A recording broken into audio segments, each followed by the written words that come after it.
Hi, Elliot. Stephanie and I are so happy to have you on our show today. And we both met you this past October in Florida at the IHP conference put on by Dr. Stephen Cabral. And after hearing you speak about mindset and limiting beliefs, we just knew that we wanted to have you on our show so that we could share with our listeners all of your insight and information that you shared with us. And just as a side note, listening to you, we both were like, oh my gosh, we need him as our coach. So anyway, welcome. And we're just really excited to have you here today. Thank you so much for having me on the show. I really appreciate it. And as we just get started chatting here today, one thing that we like to hear from our guests is, what is one non-negotiable that you have as you start your day? As I start my day, so I start my days with the sauna. So that's how I start. Well, I say start every day. I start Monday to Friday. So my working days start with the sauna and meditation. So that's how I start every day. And it really sets you up for success. How long do you sauna for? Uh, until I've had a good sweat for 10 minutes. Okay. So that varies between 30 and 40 minutes usually. Okay. Mm-hmm. That's Marnie and I both like to sauna, but I will say I haven't quite gotten to the everyday Monday through Friday routine just yet, but Kind of messes with the hair. Well, yeah, we have an issue with the hair. See, I've got less of an issue. Ready. Yeah. Yeah, another couple of years, I'm going to have no issue with it. There's always a silver lining for everything. Yeah, exactly. Right? Exactly. The sauna has become easier. Exactly. Well, great, Elliot. So everyone we know has a story, and we would love for you to share with our listeners in a nutshell how you became a mindset coach, and especially to some of the world's highest performers. Random story. Had a fear of flying. Went to a hypnotherapist. Was very skeptical about hypnotherapy, and she managed to resolve it in an hour, and it completely changed my life. So I went there. Memory came up of seeing a picture of a small plane at my grandfather's house, being told it had crashed and killed one of his business partners. And lo and behold, I found out why I had a fear of flying. It was interesting to me because I wasn't aware of the memory, and my parents confirmed it was true. And effectively, from that day, I went from not being able to fly long haul and short haul flights just being miserable for me, to flying just being fine. Because of that, I got trained as a hypnotherapist, thinking it would just be a hobby. I was working in renewable energy investments, so completely different world. Wow. Yeah. I mean, this is completely left field for me that this became a career. And I started doing it on the side for fun, and it went really, really well. So people were getting change. They were recommending their friends and family, who were recommending their friends and family. And I was just getting a lot of joy out of doing the work. And it just came to a point where I was like, actually, the investment stuff is always really about money. And I was like, right, instead of hunting for money, I'm going to do something that has an impact and I love. And I stepped into doing this full time. I ended up being introduced to the poker world. And it went really, really well in professional poker. My clients have won over $250 million. They won all of the major titles in poker. That then got me introduced to other sports, other businesses. So started working with UFC fighters, and I had a few people become champions. Started working with Olympians. I worked with the US flag carrier this year for the Winter Olympics. Then started working with business people, started working with traders on Wall Street, CEOs of companies, founders of companies, founders post-exit. So, trying to manage their emotions once they suddenly have a very large amount of money. And it's really grown from there. So where I'm fortunate is humans are humans. So it doesn't matter if you're a poker player, a UFC fighter, a Wall Street trader, or someone looking to lose weight. The process is exactly the same. So it's just understanding where the programs came from and what these self-sabotages are, and where someone is holding themselves back. So none of it's industry specific. There's nothing magical about anybody. We're just humans living this journey, and we're programmed relatively easily in childhood, and this is a form of unprogramming the fears that have been added. It's so interesting. So you had one session with a hypnotherapist and that completely erased all of your childhood trauma around Oh, no, flying. no, no. So on flying, so it Yeah. fixed my flying issue. Mm-hmm. I mean, that was, I would say I was an extreme example, which is why I loved it so much. There's not always one session solves a fear. But oftentimes, if a fear is very extreme, your subconscious knows where it's come from. So in Hmm. my case, it was an irrational fear. Like I felt like I was going to die every time I got on a plane. Um, it was so my subconscious really knew that this was life and death. And when your subconscious knows it's life and death, it knows where it's coming from. So it was relatively easy. With extreme fears, it's relatively easy to find the source. It doesn't take you from like absolutely terrified to, wanting to jump out of an airplane. It takes you from absolutely terrified to what I would consider normal. So if I'm on a plane and it hits crazy turbulence, I'm feeling it. I'm not loving the crazy turbulence, but it needs to be something extreme for me to feel any emotional response to it now, which I think is probably what everyone feels when they get on a plane to some extent. Whereas it used to be like the taxi ride to the plane was terrifying for me. And the getting on, it just truly felt like I was heading to my execution every time I got on a plane. It's because childhood me had associated planes with life and death because, hey, this has killed someone we know. And I just picked up an irrational fear. And yeah, it was surprisingly easy to remove it for somebody. And it felt like magic to me and it felt very logical. So, this is a process where it's like, oh, that's why I had a fear. And I don't need to have that anymore because from an adult perspective, it doesn't make sense. But to small child Elliot, it made sense to pick this up to keep him safe. Interesting. So can you explain like what the process of mindset coaching looks like? So I mean, really what I'm describing here is more a regression hypnotherapy session. Mm-hmm. Um, so in that sense, it looks like guided meditation. So there's no magic, it's not like a stage show. This is just guided meditation eliciting the subconscious mind to become dominant over the conscious mind. So you're talking someone into a daydream. Once they're in a vivid daydream, they can access their memories in a different way. So we get them to connect into their emotions. So let's say someone struggles with public speaking. So we'll be saying, hey, what does it feel like when you go to step on stage? And in that state, they'll be able to step into those emotions very, very vividly. So they'll say, when I step on stage, it feels like my throat is closing up. It feels like I have a tension in my chest. My heart is racing. Excellent. When else have you felt this way? 5, 4, 3, 2, 1. What's the next time you think of? And these memories will pop up and they'll be like, I'm doing show and tell. I'm 8 years old. And the class is laughing at me because I started on a word. Right. And we start to get an understanding as to where the fear is being generated. And what happens is the subconscious in that moment has created a program for them saying, you're bad at public speaking. Don't do this again because it's dangerous. You're going to be judged. So every time they try and do it, there's a resistance holding them back. We go back to that memory and we can reframe the memory because memories are malleable. They always change slightly as we go back to them, but we can adjust them towards the more rational perspective. So we go back, we give the child a hug, we tell them that they're good enough. And then we reframe this as this was the first time you were public speaking. You're not supposed to be good at it. So we switch it from a fixed mindset to a growth mindset. This is your first time. Next time will be easier. This is a process. Each time you try and public speak, you're going to learn, you're going to improve, and you change the way the program views things. So instead of, I'm a failure, I can't do this, I'm going to be judged, it switches to, this is something I have to practice at in the same way I had to practice at riding my bike or learning to swim.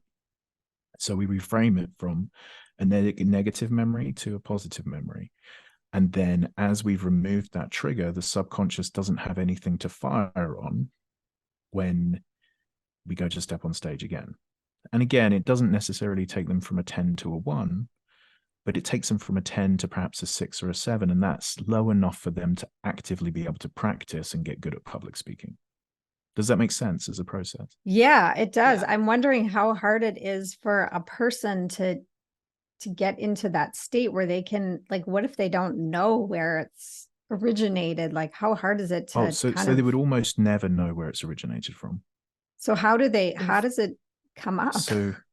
So if we're having a conversation right now and I'm saying to you, where do you think this came from in your past? You probably wouldn't know where any fear or issue or what have you would. When we're in that state, it's, as I say, it's like a deep meditation. These memories pop up automatically. It's very hard to describe, but these memories from your childhood will just start to show themselves. So if I say, I mean, we can probably do some waking version of it, but if you think of anything that you struggle with, now, so any anxiety, anything, it needs to create a physical response though. So something where there's a resistance to it. And then dig into that. And then just start thinking back over your life as to the other times you felt that similar sensation. And it can be quite hard to do it consciously, but even consciously, you can sometimes come up with, actually, this is the way it felt when Sarah called me this name at school. This is the way it felt when this teacher said I was stupid. This is how it felt when my dad said I was a mistake. You know, those sorts of things are the things that come up. And they don't have to be this, you know, big T trauma of like terrible things, but it's just, you know, these small moments where you've given too much weight to something someone's told you or situation that happened. And then it's just shifted the way you view your reality and who you are in the world. And anytime there's a physical response, your subconscious knows why it's creating it. And that's why we can go back to those memories. Because if it didn't know why it was creating it, there would be no physical response where these things are irrational. So in my case, my subconscious knew that flying was life or death, and it knew because of this memory in the past, but there can't be the physical sensation without a reason for the physical sensation. So there's always this like trend line back through the memories. I mean, this is my philosophy, this is my belief on how this works, but I've done over 15,000 sessions of this, and this is how I see I think you can say you're an expert here. Yeah, Elliot. I mean, this is how I believe it works, and I don't think, there aren't that many people out there who've done more than I have. Certainly with high performers, I doubt there's anyone in the world who's done more high performance hypnotherapy sessions. I mean, I find this so fascinating. And when we were at the conference, you had us do a little exercise, and we wrote, I mean, a lot of things came up for me. I think you had to make a list. Now I'm like blanking on exactly what it was, but it was just really powerful. And we've had one other person that does like past lives regression. And I did like a hypnosis session with her. So I know what you're talking about, but it was going back into your past lives versus this is your current life and diving in. But I can see what you like when you're in that state, how these memories just all of a sudden pop up that you didn't even ever know existed. Like what you were talking about. Yeah. And it, as I say, it's hard to describe, but it makes sense if you've done it. Right. So that's that's sort of the only way I can, it makes sense if you've gone through the process, but it's just like, oh yeah, I remember I was 8 and this happened, or I was 7. And they start to show themselves, and sometimes very vividly and sometimes very emotionally. Like, it's not rare for my clients to cry as we're working through this, even over things you would think there's no chance they'd be crying over. It's just the child you took on a ton of emotion for something that's, as an adult, seemingly irrelevant. Yeah. And I like what you said. You made a comment about like, we've given these small moments, like just being in school and being made fun of for how you spoke, or, the first time you were public speaking. And we've then these programs that have then blocked us from being able to do what we want to do for many years. So this is powerful stuff. And we have a lot of listeners out there that are wanting to make changes, that are wanting to incorporate new habits into their life. And it may not just be weight loss, but a lot of it's stress and sleep and other areas of their life. Just being more present with their family, for instance, but they can't do it. Like they haven't been able to ingrain these habits into their day-to-day lives that they want to. So I don't know, maybe you can dive into like the fact that people want to do this and they can't. Usually you got to remember the subconscious is always trying to keep you safe. It's not trying to make you successful. It's trying to keep you safe. So if you've eaten, you've got a roof over your head, ideally you have a community and a partner, your subconscious is like, job is done. We don't need to push outside of this comfort zone, because outside of this comfort zone is potentially dangerous. And that's why you see people stay in irrational situations, because what they know is safe. And unfortunately with health, there can be some secondary gains to substantial health issues. And this is something that I don't think gets talked about an awful lot. Before I was working with sort of top performers in different industries. I did work with a number of people on weight loss. And a sort of a sad thing that comes up, that does come up very frequently, is when I was working with women with extreme obesity, almost all of the sessions ended with a, why are you holding on to this weight? I was sexually assaulted. It's safe for me to be overweight because I won't be assaulted again.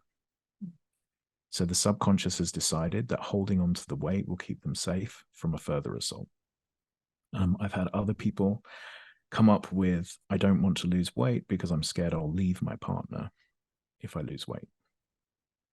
So they think their optionality is going to change. It's going to damage their life because they don't believe their partner wants to get healthy. And if they suddenly become an awful lot healthier or more attractive than their partner, they're scared about the dynamic change that happens. For other people, there's an excuse around getting well.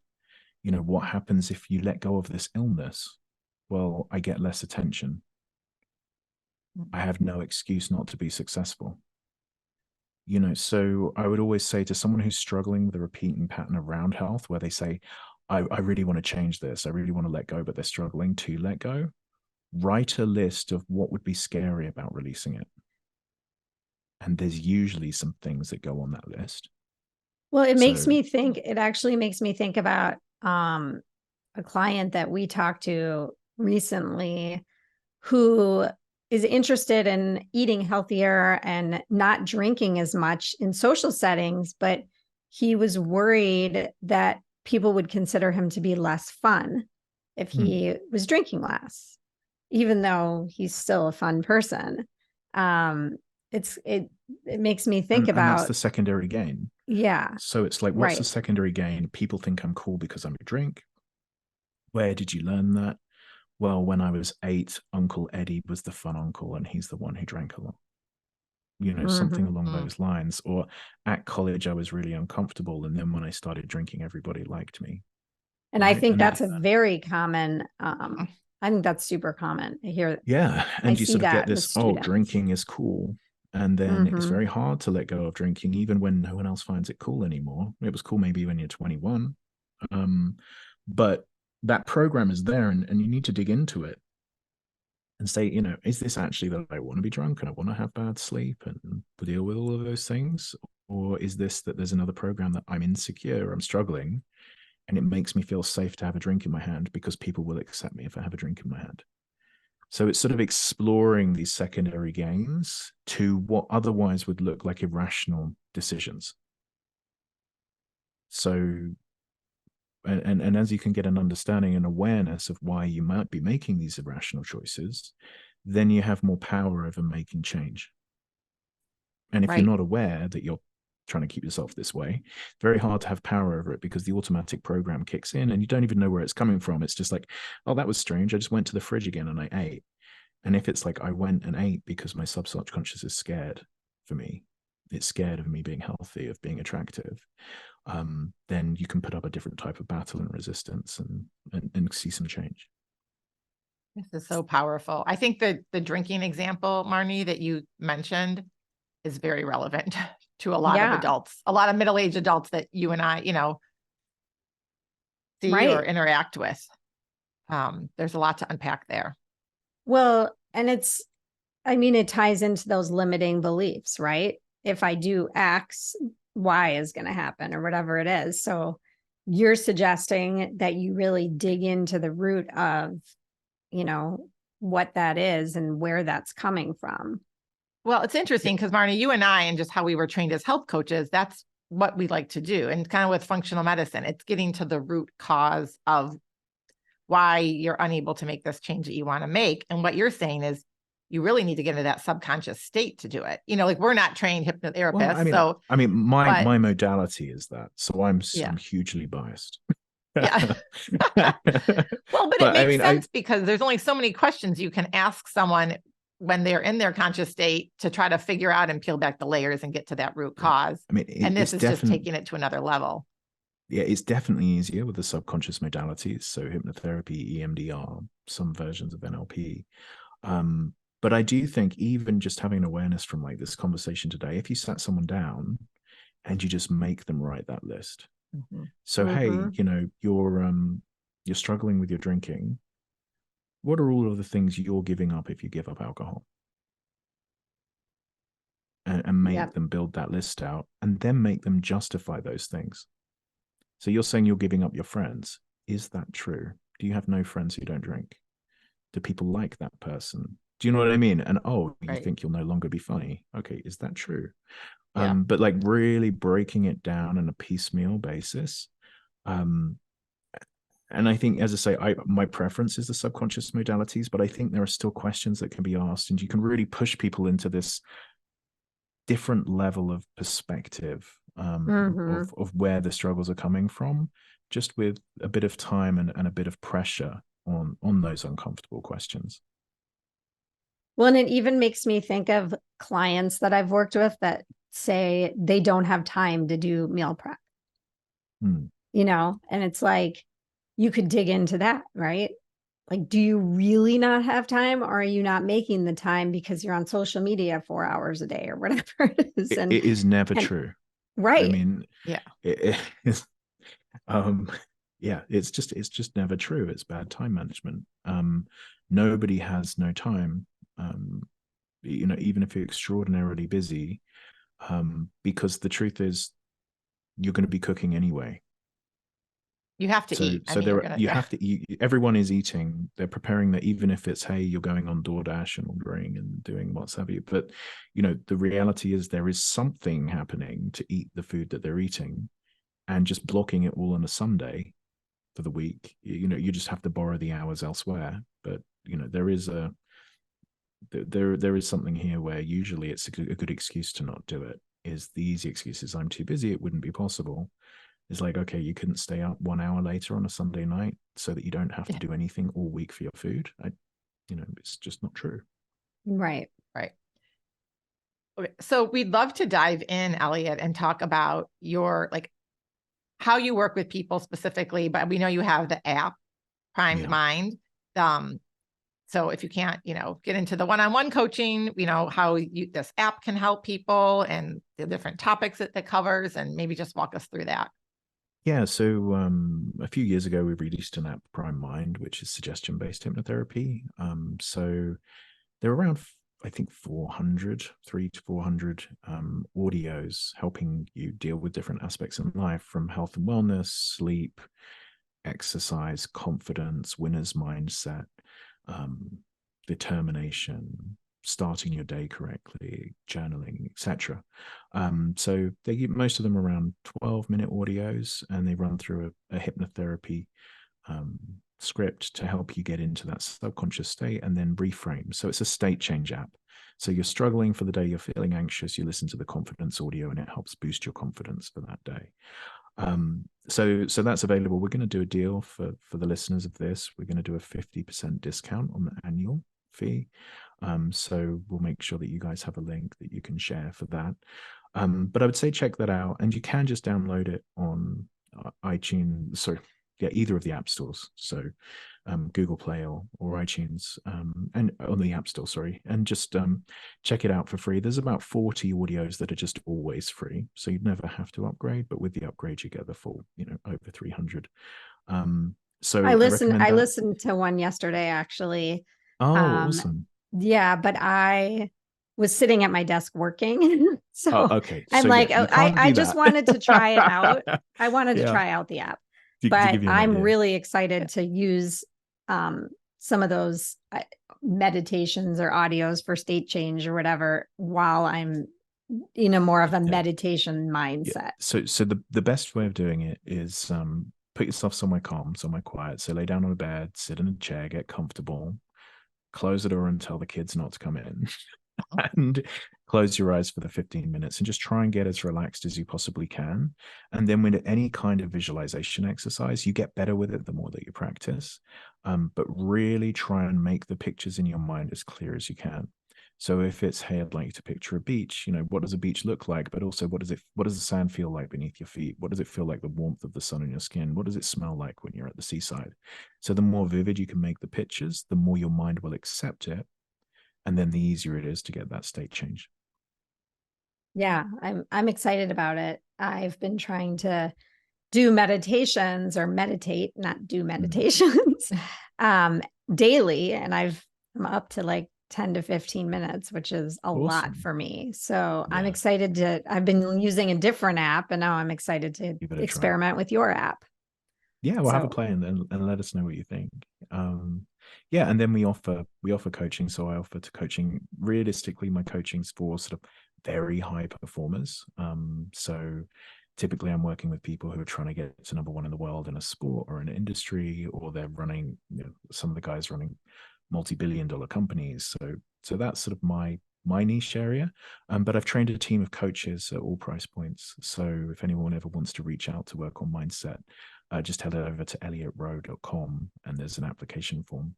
And then we have a whole team of coaches at different price points with different specialities. And we can just try and work out who would be the right coach for you and put them in touch.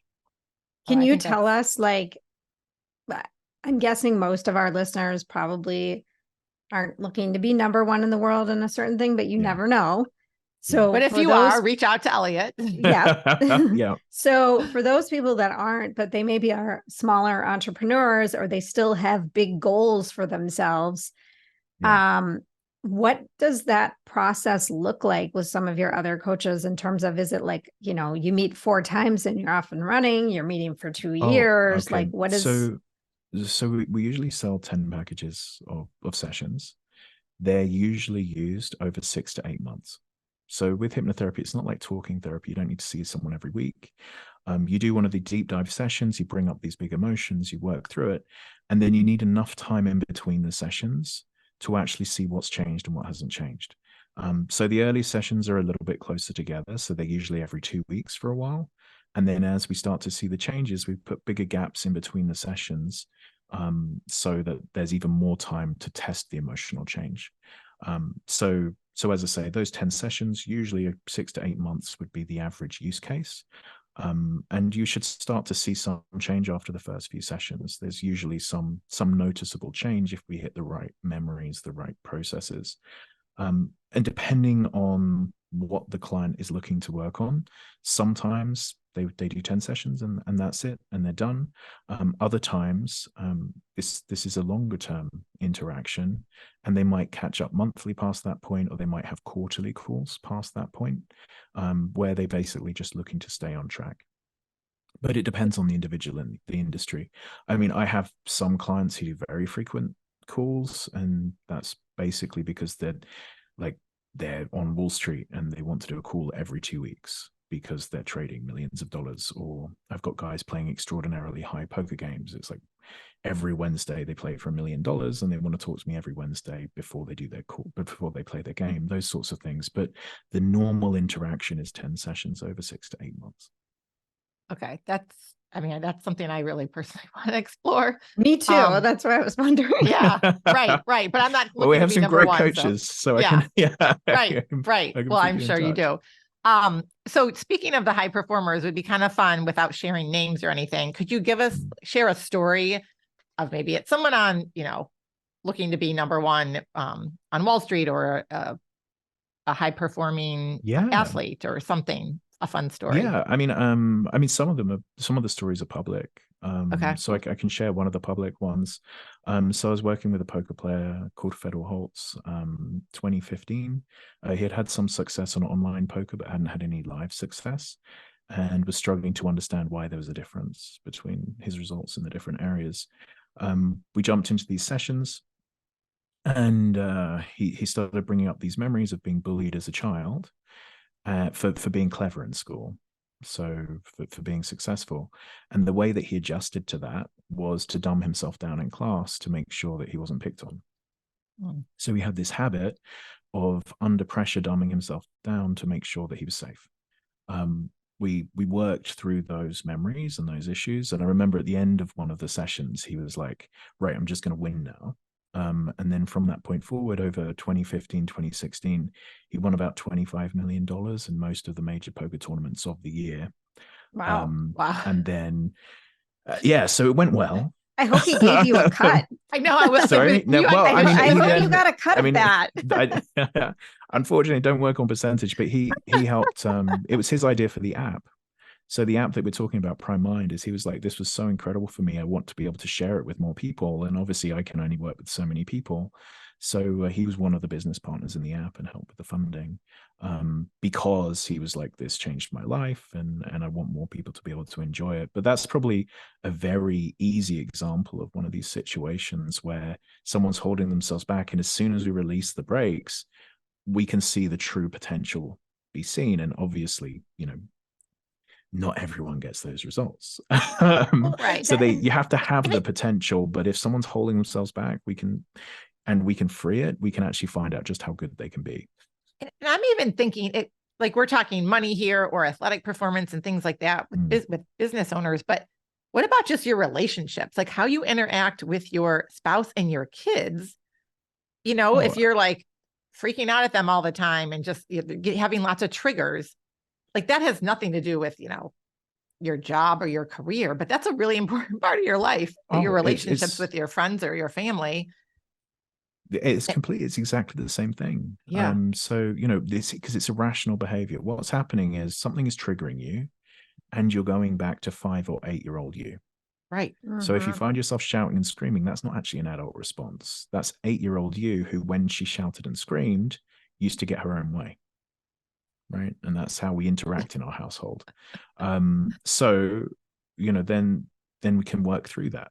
And again, it's just educating the younger self, doing the inner child work, reframing the memories. And it can have a huge difference on people's quality of life. Again, most of I don't do very much of that work at all because most of mine's with high performance, but right. the process is identical. It's an identical process of, okay, why are you acting in a way that if you looked in from the outside, you would judge? So if this was one of your friends you were watching, you'd be like, that seems a bit extreme. Right. Whenever that's the case, there's a reason for it.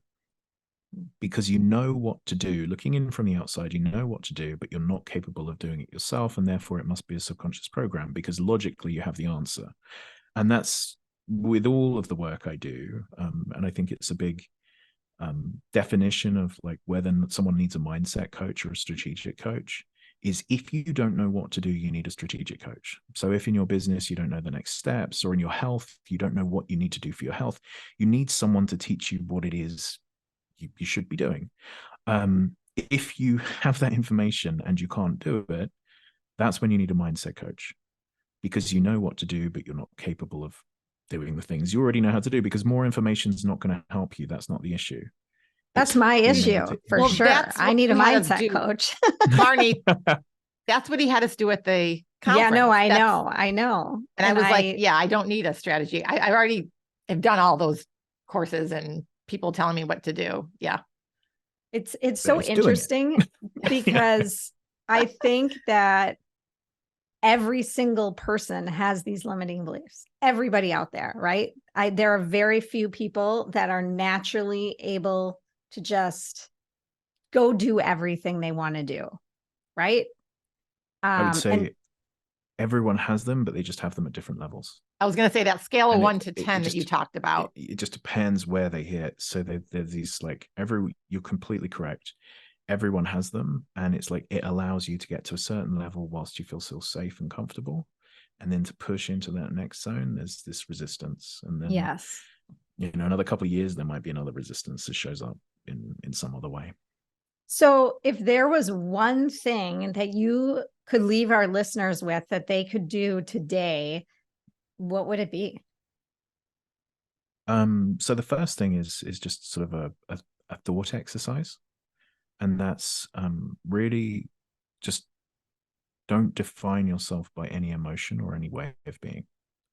So never define yourself as I'm an anxious person, I'm an angry person, I'm an out of control person. Change that framing to I learned to be anxious, or I learned to be out of control, or I learned to be angry. Because once you create the separation between the issue and yourself, you have the space to change it. But if you don't have that space, it's very difficult to make any change. So if one of your clients is struggling with health, I'm just an unhealthy person. I'm just someone who eats bad food. No, you're someone who learned to eat fast food. Right? There was a point where you learned that that's what you should be doing and that's what's tasty. Or you learned to drink 8-year-olds aren't drinking. You weren't naturally. No one, or very few people, I'm saying no one, likes wine and beer the first time they taste it. Right? You have to learn to like alcohol. That's right.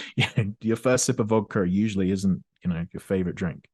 You learn to love alcohol, and therefore it can be unlearned. But you're not someone who loves alcohol. You're someone who learned to love alcohol. And by creating this space, we have the gap to make a change. And I think that's just a really useful starting point in any of this kind of work. Is it gives you a chance to go back to who the real you is. And I see with the work I do, the subconscious work, we're not programming people, we're deprogramming ineffective programs that have been set up. So it's more about taking things away to get them to the real them, rather than adding things on and moving them away from the real them. So every nudge is a nudge towards your true self before you picked up your issues. I feel like we've had a lot of conversations, Marnie, on this, and it all goes back to like you said, like getting rid of the programs, getting back to like your inner child. We've talked about that several times on this show. This is so powerful. I feel like this topic just keeps coming into my life too. I'm like, what is it telling me? The universe is telling me something here. This has been, oh gosh, there's a lot to think about. And I love all these like little mini, not exercises, but just lists. I think a lot of our listeners probably like some tactical steps that you peppered in, which has been really helpful. I know I want to go back and do those exercises as well. And thank you so much for the special offer. We'll link all that up in the show notes, everyone. To get onto that app. And where can people find you? So you can head to elliotroe.com. That's ELLIOTROE.com. I'm on Twitter at Elliot Roe1. I'm at Elliot Roe on Instagram. And the app is Primed Mind, and the website for that is www.primedmind.com. And we'll link all that up, like Stephanie said, in the show notes. Thank you so much. Yeah. So Elliot, as we wrap up this conversation today, one final question that we love to ask all of our guests is, what does the art of living well mean to you? I think it's consistency. So I think the sort of the living well is you sort of plan out your life to make sure that you can do the things you want to do that are going to lead to the life that you want and the happiness you want. So, my family is very important to me. My health is very important to me. And I sort of build my life and times around making sure I have space for those things. But yeah, I think really, consistency. I mean, my self-care routine, I'm going to go on a tangent for a second, but I just think it's so important. And I see it with so many high performers. All of my clients are booked around my self-care routine. My self-care routine isn't booked around my clients. So I have my personal trainer booked in X days, 4 days a week with a personal trainer for 90 minutes. I have a hike or skiing booked on a Friday. I have a masseuse booked in. I have my therapist booked in. I have my business coaches booked in. And that's just booked in for the whole year, right? So nothing changes. And then my clients fit around my personal self-care routine to make sure I can perform for them. And I think a lot of people make the mistake of, I'm going to do my business and fit my self-care around my business. But it just doesn't happen if you fit your exercise and your health around your business. There's always another phone call to make. There's always a client who's going to reach out. And I think setting it up the other way around, it just ensures that you're going to live the life that you want to live. I think that's amazing advice. And not everybody works for themselves, obviously. And so trying to figure out how you can do the things that you want to do to build the life you want to live, I think is a really good exercise, no matter what your career is or what you're doing. Exactly. And just the consistency part of this, like you're not gonna, if you're trying to gain muscle mass and you only go to the gym once a week or once every 2 weeks, it's not going to happen. Right. So that consistency, and it can just be a couple minutes every day, or 1% reading a little bit better. more in a book. Yeah. 10% better. Right. 1% better. 1%. That's right. Sorry. That was yesterday's episode. Everyone can buy a pull-up bar. Yes. My son has one of those in his room. Yep. It takes 5 minutes. It's not right. easy. If you do them every day, you'll get stronger. Exactly. Yep. So, well, thank you so much, Elliot. This has been a great conversation. I think that everyone listening will gain a lot of inspiration, really. Yes. And insight as to what's, I mean, I'm sure like a few memories came back in my mind just from having this conversation, and things that you said and examples you gave. I'm like, oh God, I guess that is me too, you know? Yeah, I'm definitely going to check out your other coaches here, because I think this could really be powerful. So Well, I really thank you so appreciate much. the time, and thank you for listening and the great questions. Yeah. And have a great day. Thank you. Bye-bye.